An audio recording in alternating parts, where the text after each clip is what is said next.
I wonder if you've seen the Led by Donkeys expose. It is quite extraordinary. It gets one detail wrong, I think. It talks about 12 rather than 13 refugees who were shot in 2018. But the ambassador, the High Commissioner, Mr Busingye, who had been Minister of Justice at the time, referred to a number of individuals, a number of refugees who were shot in 2012. Well, maybe there were more people shot in 2012. The point is, it demonstrates very well, and he suggests in a postscript that the people who were shot in 2018 were part of an isolated incident, but it demonstrates very well that Rwanda is not a safe country for refugees. Particularly if they want to question the regime and ask for more food. We might as well be rewriting a book by Charles Dickens. Anthony Barnett conducted the investigation in the Led by Donkeys research, and his impression is not positive.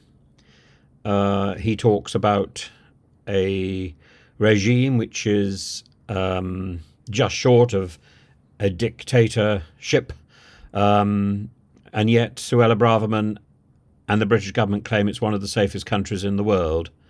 And Terence Fane Saunters, who arranged all the meetings and who was part of Chelgate, which is the PR firm that has been helping to re-establish and coach the Rwandan government in sorting out, in riding the wave of this contract with the Home Office. He was saying it's got a proud track record of hosting and integrating refugees, integrating them into graves. So Paul Kagame is the president of Rwanda. Paul Kagame locks up those people who don't agree with him. Leading opposition figures go missing. Refugees that he's looking after, Mr Busingye says between 300,000 and 400,000 refugees have come from neighbouring countries into his country. He doesn't say anything about the Israeli experience. But he talks disparagingly about Rusesabegina, the fellow who was central to the Hotel Rwanda story, who was abducted in Kigali when his aeroplane was diverted there, and his eyes popped. If he tried that again, well, the aeroplane would be diverted again to Kigali. It was a very interesting piece of journalistic espionage, and I think the Rwandan High Commissioner doesn't come off well in it. The former Minister of Justice, the former government minister, doesn't come off well. He's supposed to be one of the three possible successors to Paul Kagame. God help us. But I think the likelihood is that Paul Kagame's regime may well end in chaos. And what happens then? What happens then? The legal responsibility for looking after the refugees that we may have deported over there, or we may have given to a third country to do our job, it's still our legal responsibility. If that country descends into civil war or is attacked by one of its neighbouring countries, those refugees are our responsibility. And Busingye talks disparagingly about Suella Braverman. Well, there, of course, he's got me. They could do better. Yes, they could. They could do better. They could have somebody who actually does her homework, who actually bothers to read her briefs. To say nothing of her attitudes and her dreams. I think she spends too much time dreaming and not enough time working. Then he's dismissive about our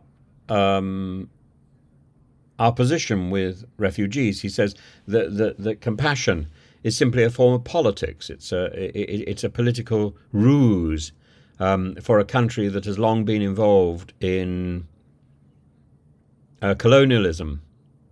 Yes, we have a shady past, but you can't dismiss something which is good now simply because something was bad then. We have to hope that we can turn the corner. We have to hope that we can do some good.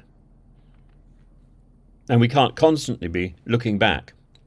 As for his LGBTQ plus contempt, it doesn't matter what is said at the end of the film after he's asked, given an opportunity to reply, and says that LGBTQ people will be safe. I don't feel it when he's sitting in the back of a taxi mouthing off. The rights they've got are not right, he says. And we want to trust. We want to trust this man and his country with our responsibility. We want to export our responsibility to a country that seemingly has none. I think it's a very important film.